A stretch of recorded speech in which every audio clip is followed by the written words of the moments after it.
Hello, and welcome to the EQUUUS Film and Arts Fest podcast, the only program for horse lovers who have a fondness for horses in film, art, and literature. Each week, we will have interesting conversations with equestrian filmmakers, artists, and authors from around the world, discussing the nature and challenges, as well as the triumphs of creating their work. Ready to talk horses and film and the arts? Here's your host, Julianne Neal, along with Lisa Dearson, festival founder and director.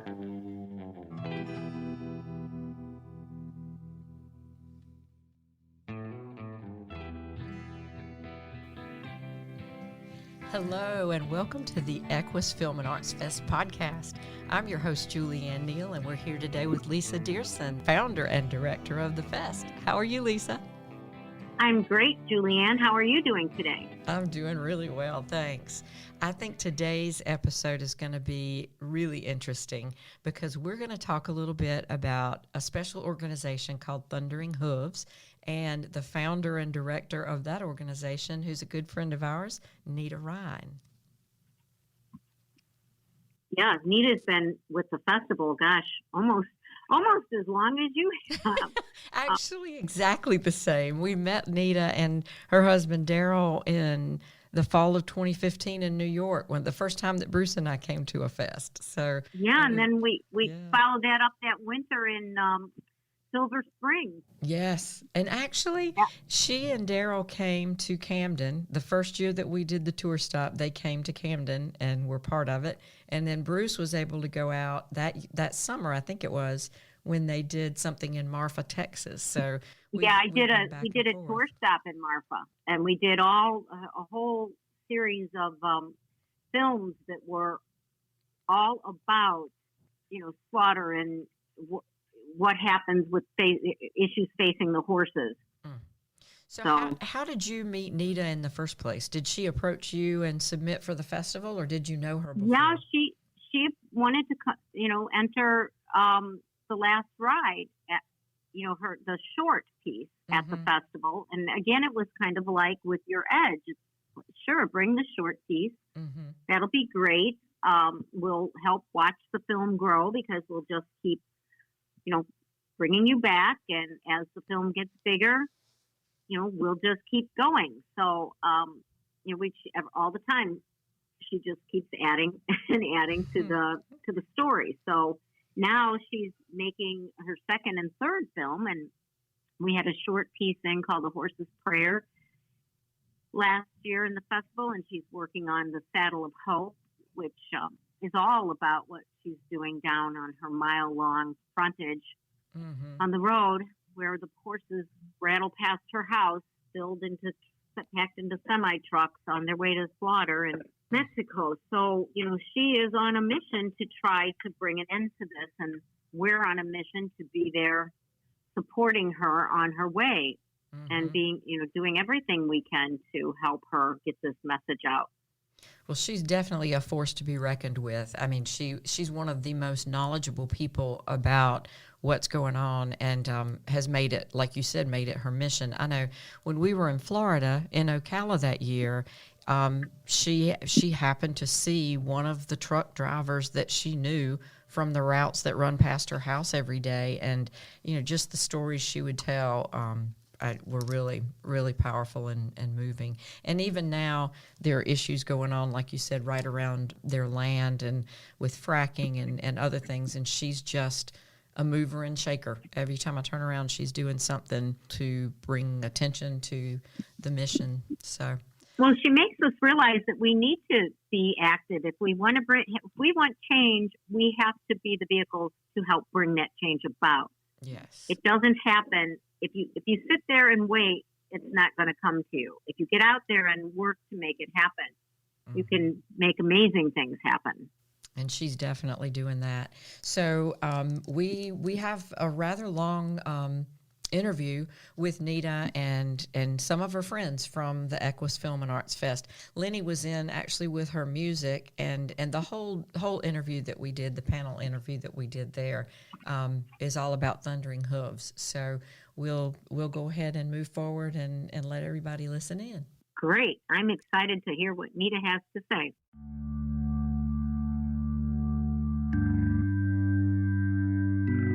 In 2011, I became very aware of where the horses were going that were being hauled through here in the trailers. So I had to take action. Yeah, when we moved here to Tennessee, we didn't know that across the street from our home was one of the worst horse slaughter traders in the state. I managed as a little girl at about 7 years old to get a saddle. And that was my hope for getting a horse.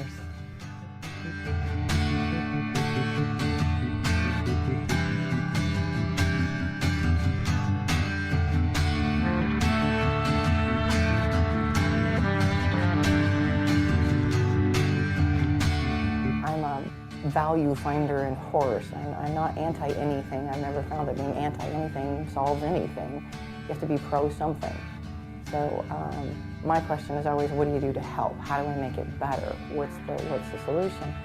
Well, we didn't know that they were horses that had been bought at auction and they were getting ready to be sent down to Texas.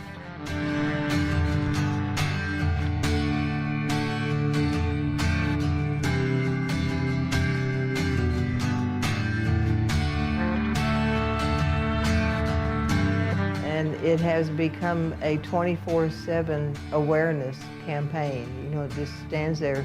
I call it silently powerful. It's in memory of all the horses gone to slaughter. So that keeps growing. Animals that are so strong as horses don't deserve to be treated like that. Because for the last hundreds of years, they helped us, and we turn around just to kill them and throw them away after all they've done for us.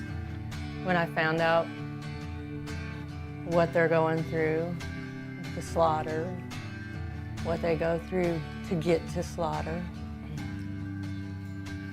I knew I had to get involved somehow and be a voice.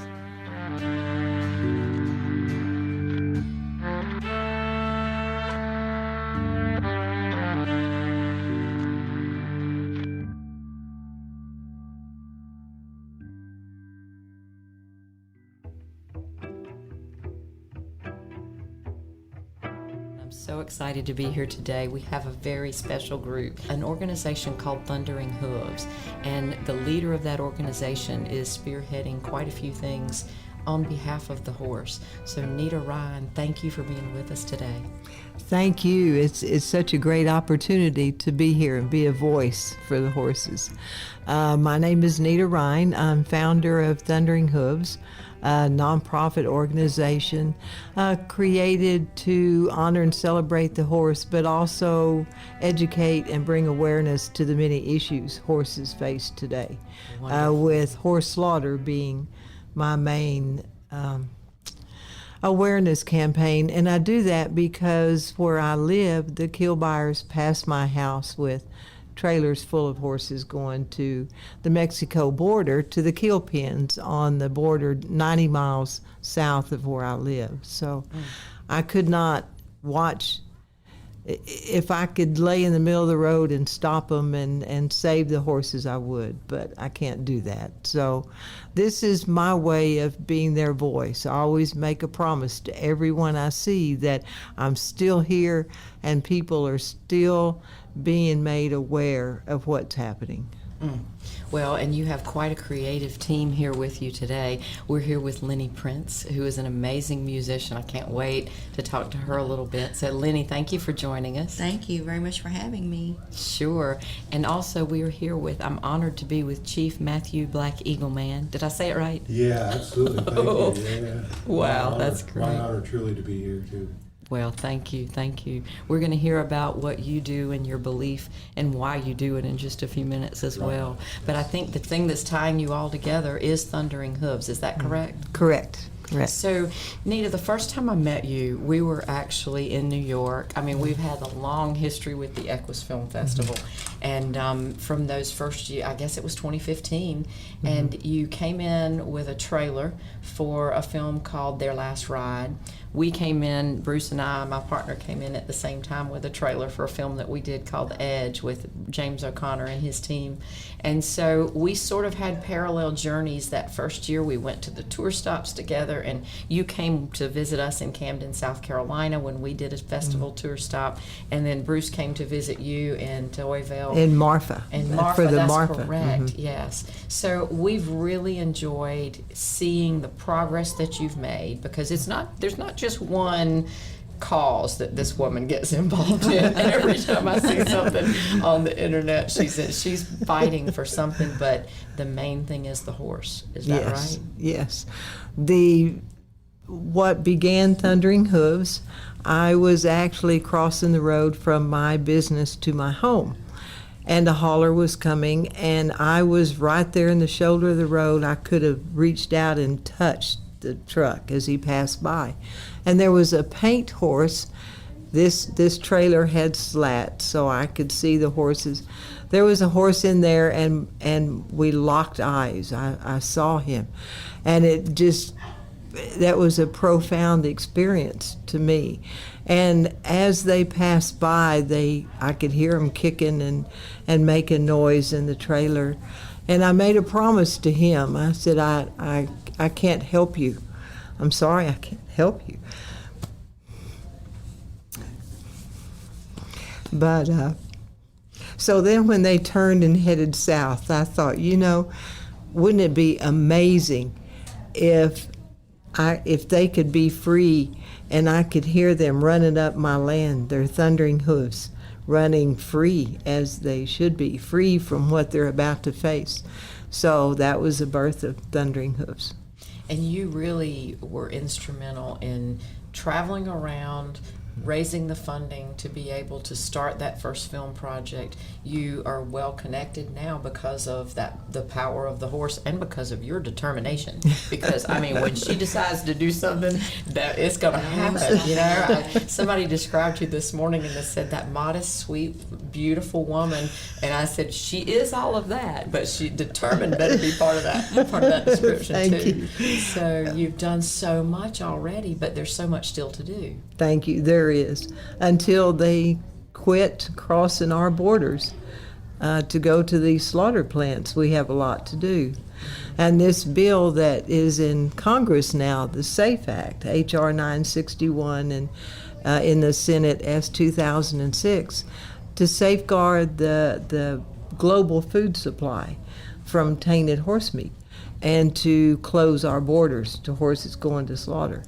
That needs to be passed. And why that has been sitting for decades, I know we keep getting revised versions, but why does this country allow tainted horse meat to get into the global food supply? It's beyond me. So that's a simple, yes, it needs to be passed.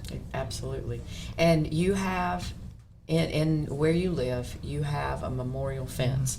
And I think that was the first thing that struck me when we saw you again in Maryland. You came with this saddle. And I thought, oh, how nice. She's got a saddle with her. And it was part of the display. I had no idea what the saddle meant.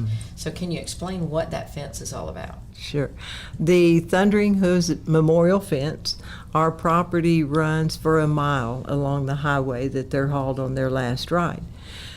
And I thought, you kill buyers, you're not going to do this past my land. And you do not get a free pass to go. I'm going to put it in your face. Every time you pass this ranch, you're going to know what you're doing is not right. So I called a friend of mine in Midland. I said, I need some big stumps so I can have something to put saddles, halters, whatever's donated. We're going to make this fence in memory of and a tribute and a 24/7 awareness campaign about where these horses are going and what's happening to them. So 4 hours later, he pulls up with an 18-wheeler and all these huge stumps. That was the beginning of the memorial fence. Just about 3 days after that, a local cowboy came up to me and said, I have a saddle. I was cleaning out a barn, and it had been discarded. It was over in the corner of the barn, and I remembered that saddle was one that I used to train the local young kids how to ride. He said, it's broken down, it's worthless, you know. He said, I would be honored to donate it to your memorial fence. So that was the first saddle put on the first stump. Well, Jennifer Thomas in Pine Knot, Kentucky, saw it. I put it on Facebook, and she'd been a friend, she'd an advocate. She actually was a investigator at these kill pens, and so she's very aware of what it stood for. And she said, I want to restore that saddle. I want to send a message, that saddle to be a vessel, to send a message out that horses can be, these slaughter-bound horses can be saved, can be repurposed and rehomed, if you will. And so I shipped the saddle to her. She worked on it and she sent me a picture. She said, oh, it's going to be beautiful when I complete it. And this photograph she sent me was face on the saddle, one half's restored, one half's not. And I told her, oh no, leave it. That's exactly the message we want out there.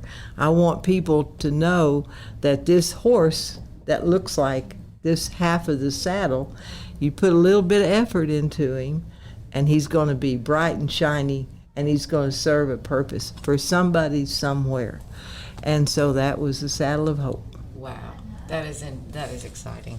I know Bruce came down and was very, very moved by the fence, and came home. Actually, I don't know if we told you this, came home and took one of his old saddles, and it is now out on the fence in front of our house. Oh. And is part of the mailbox. And so people kept calling and saying, there's an old saddle you forgot, it's out by the fence. And he said, I know we meant for it to be there. But he did that after, I believe, and we've watched the fence grow and watched all the things that you've done there. And what a tribute. Well, it's very interesting. So many people, and it is a 24/7 awareness. I found some realtor boxes, and we have them on there. So I have facts on horse slaughter in one, handouts with information, and information in the other one, how people can help the horses, go to auctions, help rescues. And I have to refill those about once a week. So it's reaching a lot of people, and I receive a lot of emails and people asking and wanting to learn more. And it just makes my heart feel good to go out there and there'll be an apple on the fence, or there'll be a rosary attached to the fence, or another halter, or a rope, or bandanas. I mean, it's like people there, it's just a beautiful thing. Yes, absolutely. And because of all that you've done there, and because of the Thundering Hooves events, you've brought in people like Matt and Lynny, and they've become involved. Now, Matt, I believe, has been around for a long time, right? Yes. How were you aware of Thundering Hooves, first of all, and then why did you decide to become part of the movement?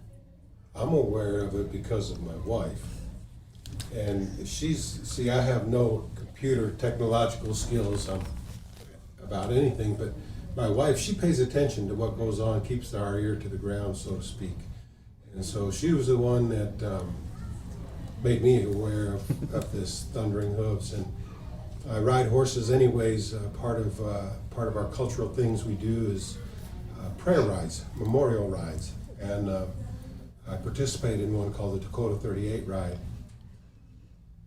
So when Neta was putting on the Thundering Hooves, she asked if I would come down really and MC the event and to give Native perspective. And she brought indigenous people in from all over the place to help give perspective about the horse. And so for me, I was more than excited and willing to be a part of what she wanted to do. And even at that time when I said yes, I didn't know what I was getting into or what it was even about.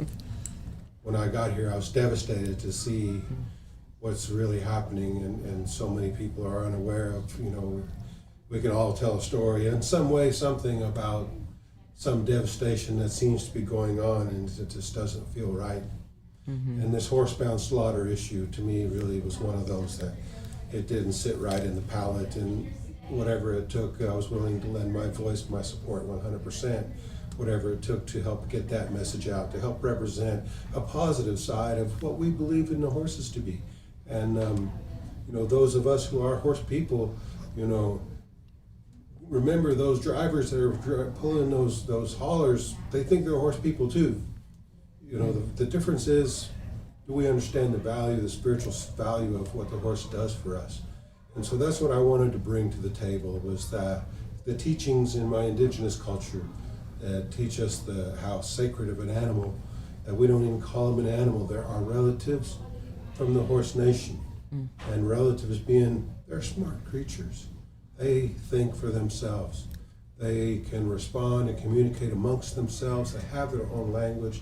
They have their own world. We're lucky enough to be a part of it. So those horsemen that are hauling those animals, those relatives of ours, we'd like to put that message out there, that they mean something to somebody, just like Neta was saying, somebody somewhere has a home for that one, but to help people understand that even in the indigenous point of view, as so many sacred gifts have been given to us, we got to know how to represent and honor those. And so I was able to bring those teachings, as many of the other people that came to that event in Alpine, Texas, and help kick off and launch this campaign, Thundering Hooves, for protecting these slaughter-bound horses, making awareness. And there's many different approaches to, we could go the heartfelt approach, but then there's also the physical whole idea of we're sending from the United States tainted meat to other parts of the world. And there's a lot of different perspectives in how we can approach these things. There's also the ones that are going to argue that it's important and necessary part of an industry. Well, the industry is created out of greed. We have to take a hard look at how things present themselves, figure out a good direction how we can fix these kinds of things. Well, Neta's one of those ones that's helping to pave the way, and so we lend our voice to the best that we can. Wonderful. And I neglected to say in the introduction that you are a direct descendant of Trail of Tears. Yes. Cherokee. Enrolled member of the Cherokee Nation. Yes. Yeah. So as I've seen some of the publicity about Thundering Hooves events, I've always seen there are dances, Larry, and just different music and that sort of thing. And so the music part of it is what I want to get to now with Lynny, because actually in about 5 minutes we're going to see your music video, Lynny, on the big screen for the first time. So you were excited. here as part of the film festival last year with that video. Is that correct? In 2017, it won in New York, but I was unable to attend because Matthew had back surgery 3 days prior, so we could not travel. And so I've never seen it on the big screen. How so exciting. I'm really excited. So tell us about that video. Tell us about that music. Oh, wow. Okay. Well, as Matt and Neta have already mentioned, Thundering Hooves, their first event in 2012, Neta contacted me on Facebook, and we were friends, probably got hooked up because of horse love. And she asked me if I would want to come and be a part of it, and I thought, wow, I could sell books because I'm an author. And I said, well, yeah, I've got a book, not the main character, but one of the characters in the book is a magical horse who helps time travel. And so I thought, well, yeah, we can tie that in. And then everything just spurred off of that.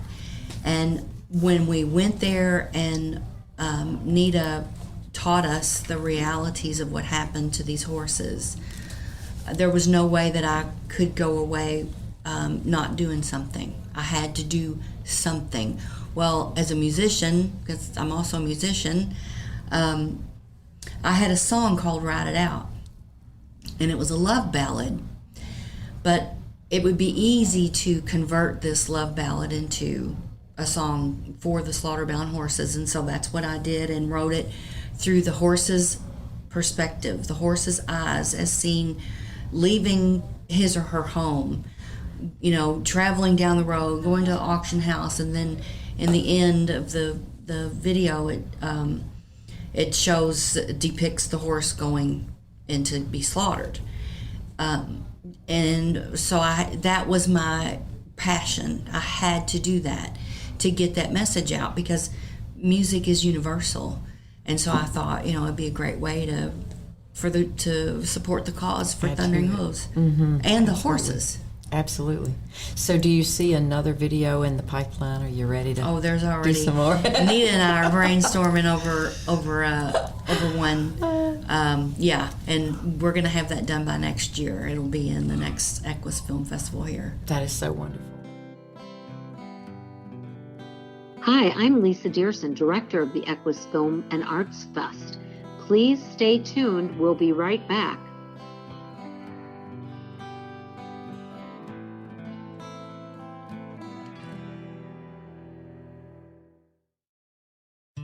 Our organization spotlight for this episode is the Mustang Heritage Foundation. I had a chance to catch up with Matt Monroe at Briarfest in July of 2019, and he spoke about their relationship with the EQUUS Film Festival. Hi, my name is Matt Monroe. I'm Director of Marketing for the Mustang Heritage Foundation. Got involved with the EQUUS Film Festival last year. What a great experience. We use video and film in order to promote adoption of American Mustangs. It is truly what we are all about. And it's not only the stories about the horses that are part of our programs and events, but it's also very much about the trainers and the people who adopt the horses. Great, powerful stories that we use in order to really raise awareness of the situation of the American Mustang in America and to help get trainers to our events, trainers involved with our programs, and ultimately get horses into private care through adoptions and through purchases. Very excited about being here this December. The EQUUS Film Festival is going to be at the Kentucky Horse Park for the first time in the Wrigley Media Cinema Theaters. Great facility. I think it'll be a great event. Anxious to get here and see films about horses from all over the world. Great to meet people. Great way to connect to the equine community, and looking forward to it. This episode of the EQUUS Film and Arts Fest podcast is sponsored in part by Nature's View, the Marley Project, and JA Media Productions. To learn more about what we do, visit naturesview.us. And I know I can't keep you but another second because we're not going to miss your video on the big screen. But Nita, what else would you like for people to know right now? How can they help? How can they find all of you? What can we do? My organization, Thundering Hooves, website, thunderinghooves.com. The latest film that I'm working on right now, A Horse's Prayer, is actually serving as a PSA for the SAFE Act. And ahorsesprayer.com has information on who to contact in Congress, your representatives. You can click on there and go and encourage your representatives to co-sponsor support the SAFE Act. And that's what they can do. I'd like to say real quick, I know in closing, the one thing I want people to understand, horse slaughter does not exist because we have an overpopulation of horses.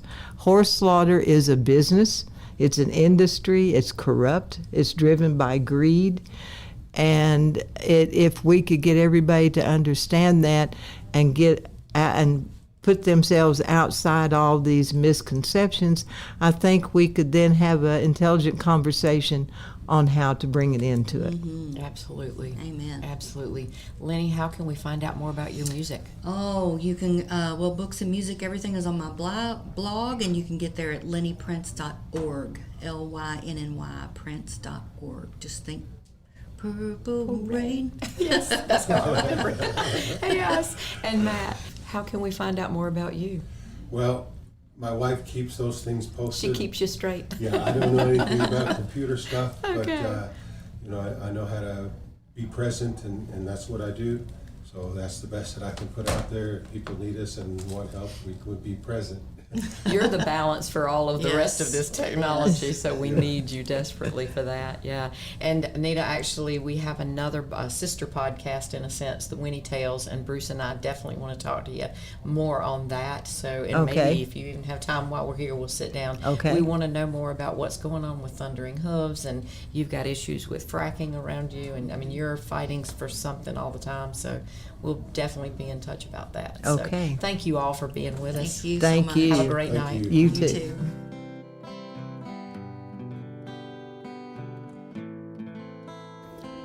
Hi, I'm Wayne Williams. Speaking of Horses is a TV show that I do. And I'll tell you what, I am extremely happy to be a part of the EQUUS Film Festival. And I have been fortunate enough to, through Lisa Dearson and everybody, to be a part of many of the film festivals, to cover it and run interviews on my TV show as well as radio. And I just love it. It's a great chance to showcase so many things that are going on in the equine industry, and so many different people who have video and things they can do that are absolutely tremendous when it comes to putting it out to the general public, learn about horses and everything they have to do. So, you know, I'm just happy to be considered a part of this team, as I was told, but I really enjoy doing it. We're here at Briarfest right now as a part of this. The actual main film festival for the EQUUS Film Festival will be back here this year rather than in New York. It's going to be right here at Kentucky Horse Park, and you can enjoy the EQUUS Film Festival right here and enjoy Kentucky, Lexington, and everything they have to offer as well. So I'm just happy to be a part of this, and thank you for letting me make a few comments and how I love the EQUUS Film Festival.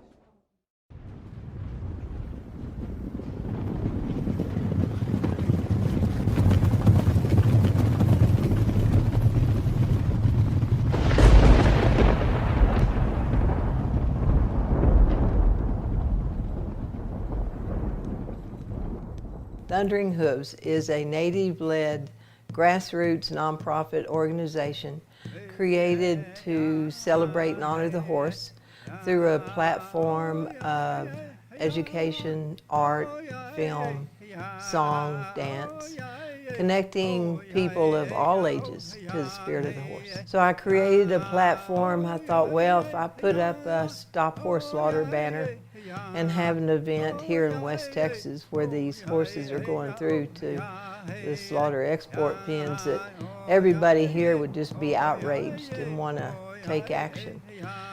I was wrong. When you put up a Stop Horse Slaughter banner, people don't want to hear it. So I decided to create a celebratory platform honoring the horse by celebrating the beauty of the horse, utilizing the arts. Art is universal language. Everybody understands art. Even a small child, you give them a color and they're going to create art. So then it evolved into, well, I needed to have a representation of a live horse. That's difficult to do. At some events we have rescue horses and people can engage directly. When we travel the country, we take this message of the horses as their voice. It's a very exciting journey, although it has a very sad beginning, basically dealing with the horse slaughter issue. Thundering Hooves has evolved into a platform that people can be a part of and have fun, though we are still educating and spreading awareness. We are continuing to educate on the many issues the horses are facing today. To learn more about Thundering Hooves, be a part of Thundering Hooves, join us at an event, how you can help us at an event, please visit thunderinghooves.com. We'd love to hear from you.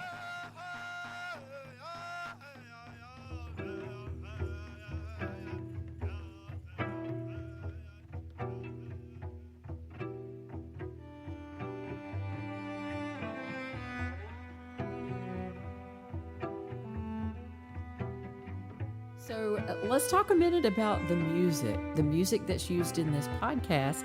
It's from Jane Baldinger, who her daughters are featured in the CD, and they've all gone on to be pretty good musicians in their own right now, and they're performing.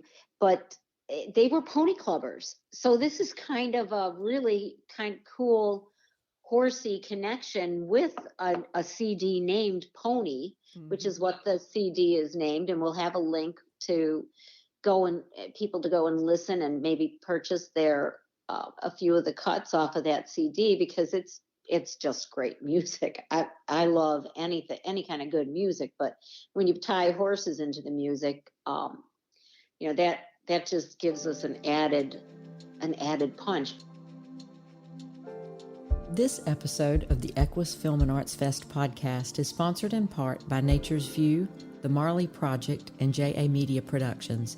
To learn more about what we do, visit naturesview.us.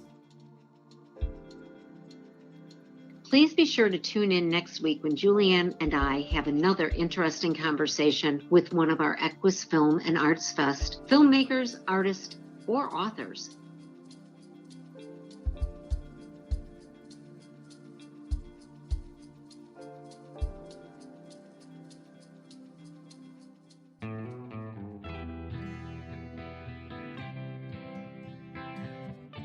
For more information about the EQUUS Film and Arts Fest, visit our website, equusfilmfestival.net. To see more of the EQUUS movies, visit the EQUUS Film channel at filmfestivalflix.com. On a lazy summer day, nothing much going on, just some bottles thrown and the screaming from a drunkard's home.